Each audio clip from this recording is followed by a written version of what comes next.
Welcome to Player Profiler. Today, I'm your host, Jake. You can follow me on X or Twitter, Louis Lewis 5. That's LEWYLEWIS, the number 5. Today, I will be covering Unsung Heroes and in Week 16 injuries, and finally covering Monday night matchup between the New Orleans Saints and the Green Bay Packers. Let's get fantasy.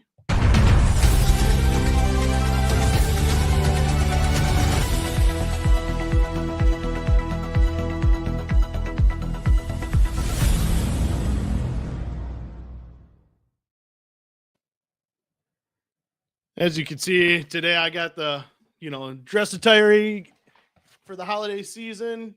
Looking like Santa myself. Too big, too fat. Gonna have to stop eating those cookies that the wife makes. But the top story is the Unsung Heroes this week. We look at each position. We'll cover a few of them at each position. And this week it feels like just another old week. There really wasn't too much of a high scoring guy. There wasn't a 200-yard receiver, 400-yard passer. Only 5 players actually only hit 300 yards this week. But we did have a 200-yard rusher, which is the second one that's happened all season. The only other one was Saquon Barkley in week 12. At the top of the list, though, we have the rookie sensation, Jaden Daniels, at the quarterback position. Daniels had 258 yards passing with 5 touchdowns on the week. He also ran for 81 yards, too, which I know in a lot of fantasy gamers like myself love having a rushing quarterback just because of the rushing points and touchdowns that they can score, like Josh Allen, Lamar Jackson, Jaden Daniels. Also, some of the fantasy gamers I know were hesitant to start Daniels because earlier in the year, they faced the Eagles in week 11. He was held as the quarterback 24 on the week. But we have to remember, he was hurt. He wasn't running that much.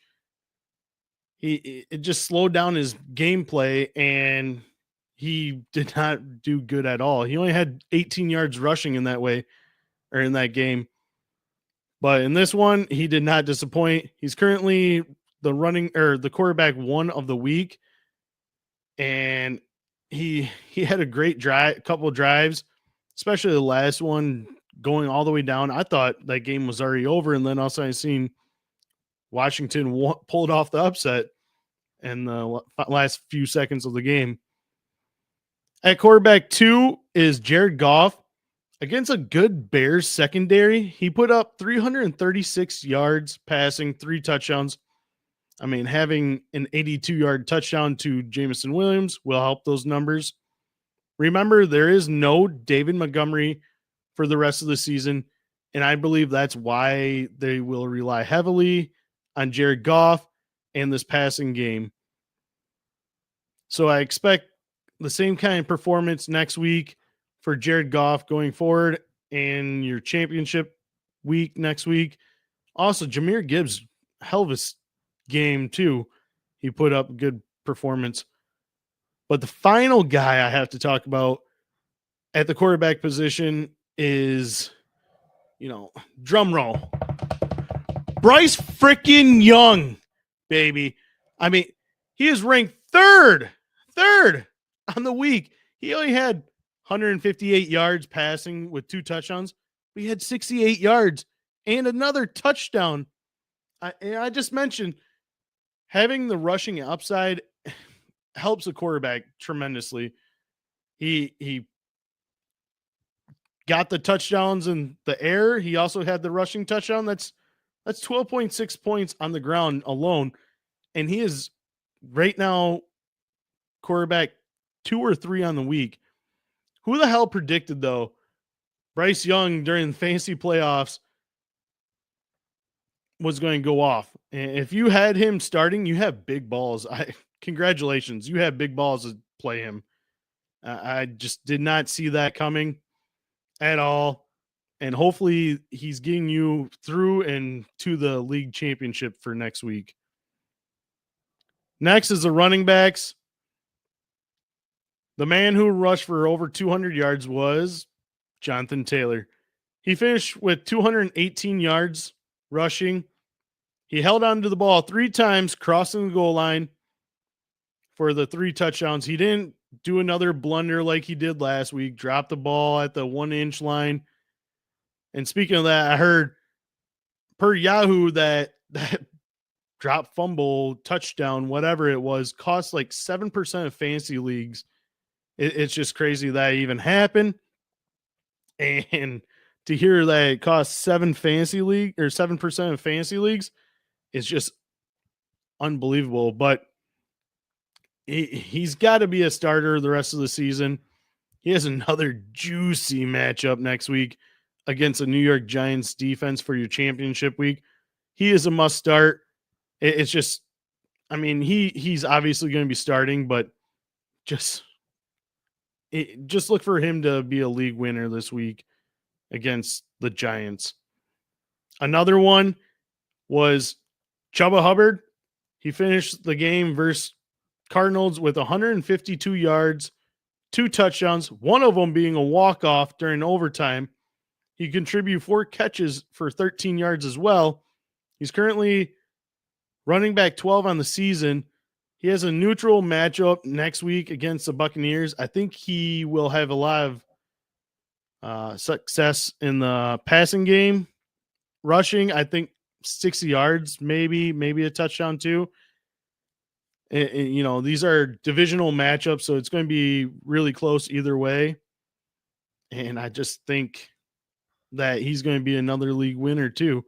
I mean, if you stuck with him all season, congratulations as well.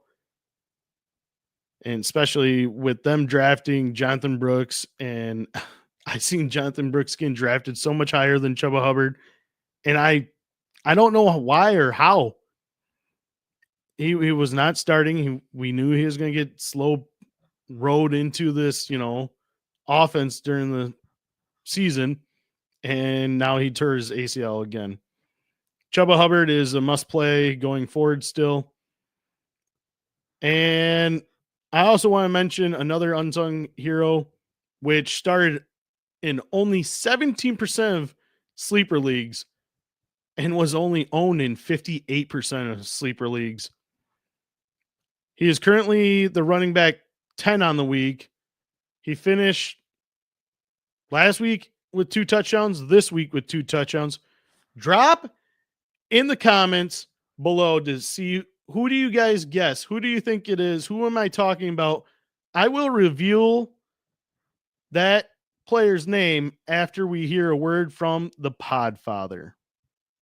Oh, incredible news about Fast Draft. Fast Draft DFS is live. It's called the Flex 6 Frenzy. You just draft 6 guys, running backs, wide receivers, tight ends for the Sunday slate. You like Jahmyr Gibbs? You like Jackson Smith and Jigba? You like Tyrone Tracy? Draft him. And the beauty is you can just order 5 teams, submit your rankings, and Fast Draft will email you the results. We awarded $1,000 in prizes our first week, and we're just going up from there. Soon there's going to be a select 6. No drafting at all. You just pick any 6 guys. Our DFS mantra, just say no to salaries on Fast Draft. Don't forget there's free tools on Fast Draft too. You want to get ready for startup season? We've created the best Dynasty mock draft experience there is. And if you want to play in these DFS contests, and our best ball contest for 2025 coming very soon too, just use promo code PODFATHER when you deposit and you get a free draft. It's that easy. And you're like, oh, I already have Fast Draft. Great. Refer a friend. Have them put your username in as the promo code, and then you and your friend will both get an instant deposit match up to $25. We got DFS. We got Dynasty Mocks. We got Best Ball. It's all there for you on fastdraft.app. Check it out. And the promo code is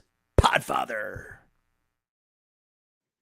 Yes, Fast Draft, great app. You can find me in some of the drafts. Maybe you'll play against me or another guy from Player Profiler. Check it out.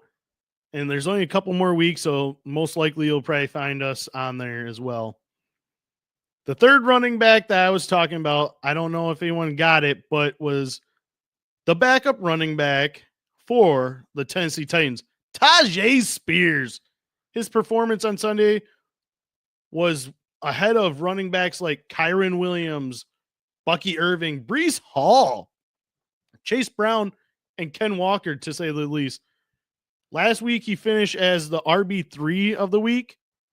Currently, he sits at RB10. I think Josh Jacobs overtakes him this week.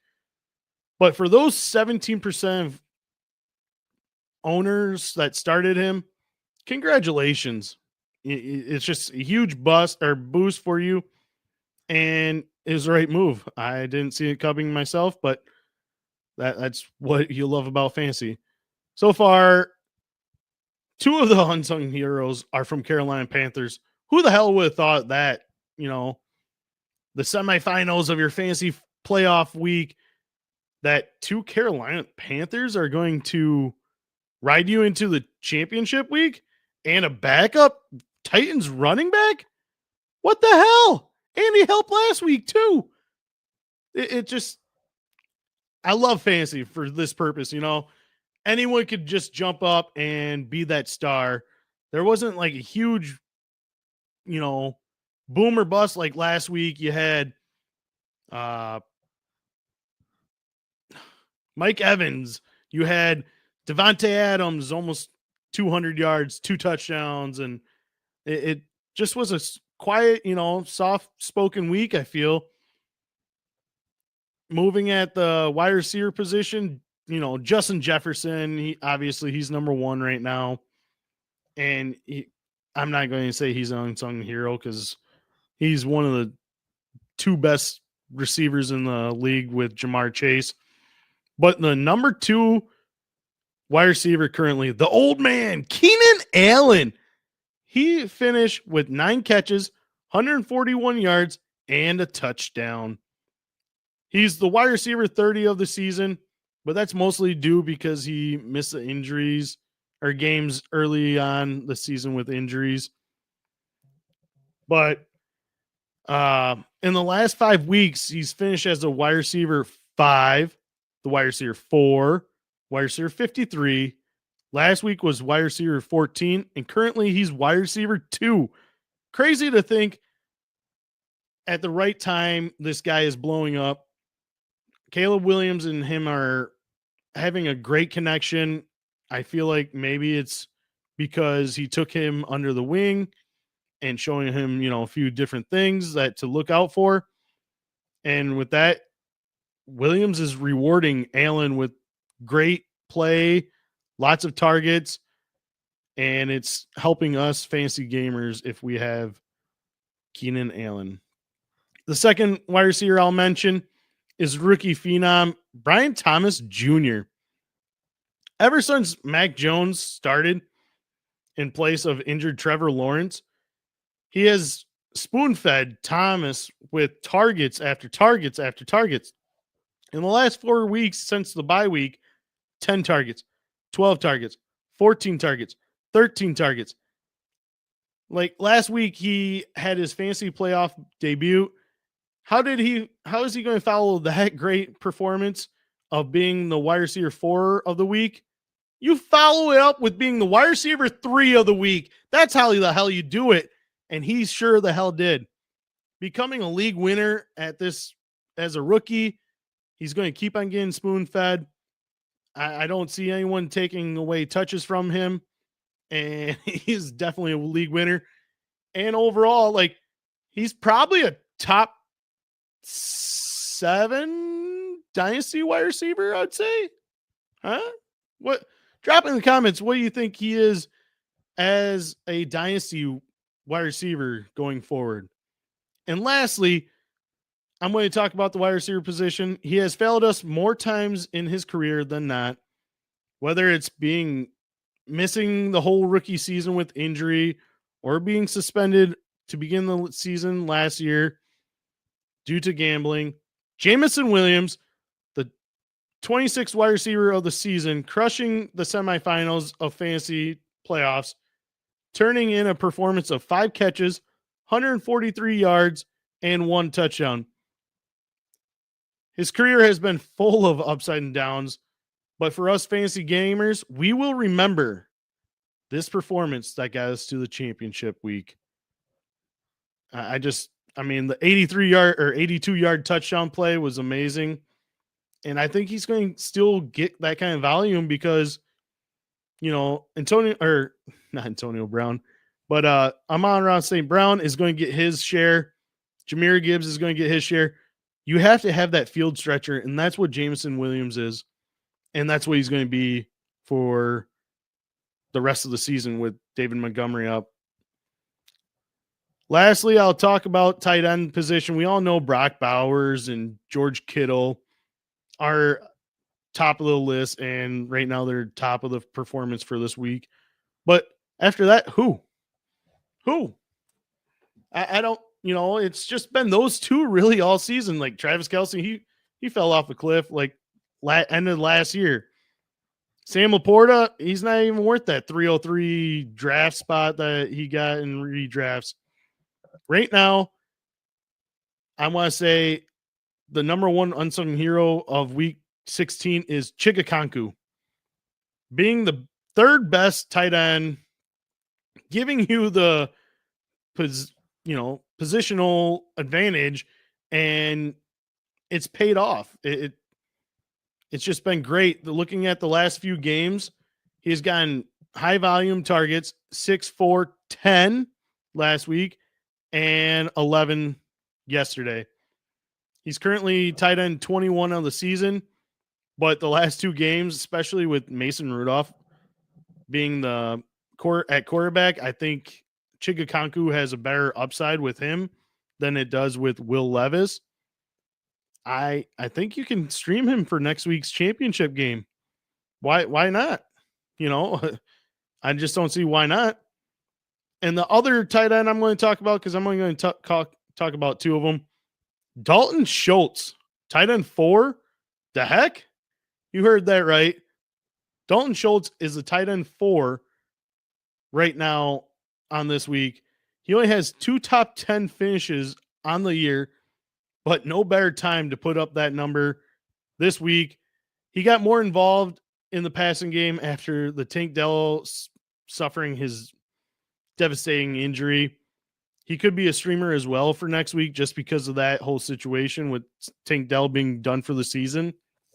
And CJ Stroud needs somebody reliable, and I think Dalton Schultz can be that, blanket for him.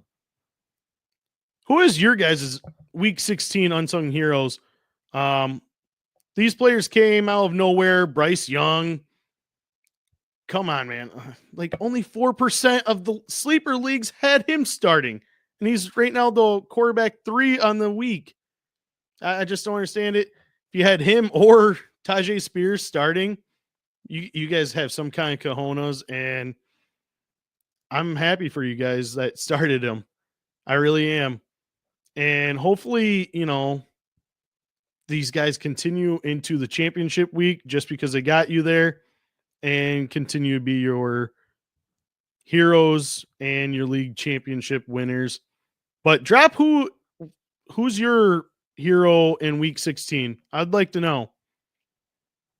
The next story is obviously injuries during week 16. It's just, of course they happen, It's been the story of injuries all season, and it's been the trend. Injury after injury after injury. This week is no different.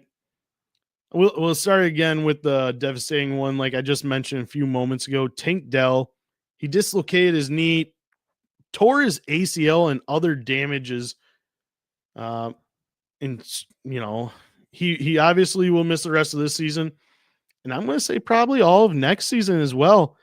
Being a wide receiver, and you have to get in and out of those cuts, you need that knee to be in good motion. I think he will take like the Jameson Williams approach. Jameson Williams tore his ACL last game of his college career, and it took him literally a year and a half to come back because his rookie year they really didn't put him on the field as much. I think he only played like 5% of his total snaps all season. But with that being said, other players for the Texans, I think now this, like I said, gives Dalton Schultz more targets, which we've seen turn him into fantasy points last week. Nico Collins also will get huge high volume. And it's just something to be watching out for. But the only downfall, I will say, Houston pretty much already has the number 3 seed locked up, or is a number 4 seed, I think it was, locked up. I don't see them even playing their starters much the next couple games just to get them healthy. I mean, we don't want to see this happen again, and that be Nico Collins or CJ Stroud. I mean, we just seen also Joe Mixon get wrapped up, a couple weeks ago with the hip drop tackle. You don't want him out. He's already playing through injuries. And we just be on the lookout for that. Jalen Hurts exit in the game versus Commanders early. He suffered a concussion, which means usually that game you're out, obviously, and the following comes as a huge blow to Eagle fans, themselves, and us fantasy gamers too. If you somehow survived him exiting and moving on to next week's matchup, I would just be cautious and look for other waiver guys to be adding. Remember to use your fab. It's if you're needing a player, it's the last week in most fantasy football leagues. Use your fab for the player that you want, or play defense against the other guy that you're playing against, so he doesn't get the running back or the wide receiver or quarterback. But if you need a quarterback, especially with Hurts out and he might miss next week, spend the money, spend the fab, and get it done and win that championship. James Conner also left with the knee injury, did not return. The Cardinals could definitely have used Conner late in their game, but unfortunately he was unable to come back. He'll be one to monitor throughout the week just to see how much he practices, if he actually practices. And also with that same team would be Trey Benson to monitor him as well. Drake London, the same thing, left with a hamstring injury, did not come back. Falcons are playing to win their division and could use him in the lineup. Hamstrings are tough to navigate through, if it's going to be hard to play through it or not. But just like Connor, monitor his participation in this week's this week and have other options available. Ken Walker, he wasn't even having a good day on the ground running the ball, but it didn't get much better when he left the game with the ankle injury, and he did not return. This could mean Zach Charbonnet maybe drawing a start next week, huh? Championship week. He could draw a start.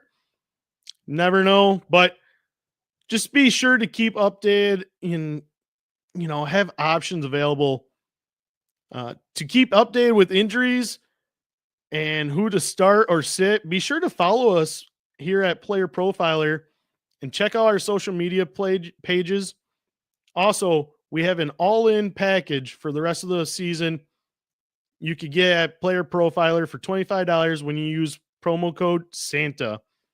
The all-in package gives you weekly player rankings, which will definitely come in handy for next week in the championship week, and data analysis and so much more. Be sure to check it out. And that's, again, $25 for the rest of the season when you use a promo code Santa. Getting into Monday Night Football premiere, Saints versus Packers. As we head into week 16, though, this game has so many implications of fantasy hopes and dreams or crushing blows. I know this game is going to be really mattering to myself personally. In one league, I need Brandon McManus to get me 7 points. Yes, 7 points. Yes, it's a kicker. Get me 7 points, and I'm in a championship. And that's good payouts for myself. But my other one is Josh Jacobs. Get me 13.5 points, and I will get a jersey of you. I just need him to score, and I should be set. Anyways, getting into it. Saints, without Derek Carr, Alvin Kamara, Chris Olave, easily their three best players on the offense side of the ball. It'll be interesting to see how they move the ball as a team with all their backups. Like Spencer Rattler, the quarterback. I hope you guys have some other options or already played them. I don't see Spencer Rattler doing much of anything. I already predict he's got an interception easily in this game. Probably Xavier McKinley, probably going to pick him off. But he struggles every time. When he starts, he struggles. Then Jake Haener usually comes in and plays much better. The same thing happened last week. Jake Haener drew the start, and he sucked. Spencer Rattler came in the second half and almost actually pulled off an upset against Commanders. I think they played, and he missed a 2-point conversion for the win. But I'm not playing him here. Kendre Miller, he's drawing the start because Alvin Kamara is out. He's the only one I would actually consider starting on this offensive for the Saints. He should get the bell cow workload, especially, because Kamara's gone. I also think this coaching staff wants to see what they can get out of, Kendre Miller. He's always been injured. He's always had some kind of issue. This is, not Dennis Allen anymore. They want to see what he could get, especially, getting toward the end of the season. You don't know what's going to happen with this team. So are they going to keep this coaching staff? Are they not? They might be looking for replacements, but I think he has a decent game this week. I would be playing Miller if I had to. Marquise Valdez-Scantling, I'm guessing he's probably the best option for wide receivers. Bench. I don't like Rattler getting him the ball. I think he struggles against his former team in the Packers. Juwan Johnson, again, much like MVS, I don't trust Spencer Rattler enough. If I had to, I would say Juwan Johnson over MVS. I mean, Juwan Johnson has caught, I think, over 3 balls when each game, at least, when Spencer Rattler's been at quarterback. So that if you really had to stream a tight end, I hope you had other options with no bye weeks this week. But overall, the Saints, hoping you fantasy gamers had better options. We all know injuries happen and whatever else. It might be a deep league. The only one I'm really considering is Kendre Miller for the Saints. For the Packers, quarterback, Jordan Love, he once again always got the blame, for throwing interceptions over and over, but has been better the last 4 games, not throwing a single one. In those 4 games, he has 7 passing touchdowns to go with those 0 interceptions. I believe he gets it done against the Saints again tonight. I'm going to say 235, 2 passing touchdowns, no interceptions. I think they're going to lean heavily on the run this week, especially being a home game. Do some more ground and pound and let Jacobs work. Speaking of Jacobs, he's the most startable player in all of Monday night. In my prediction, I have him going 100 yards and at least 1 touchdown. I have a couple of player props out there for him to do that too. So ride with me, not financial advice, but also I need him to score me 13.5 to get me into the championship week next week. In Jacobs, I trust.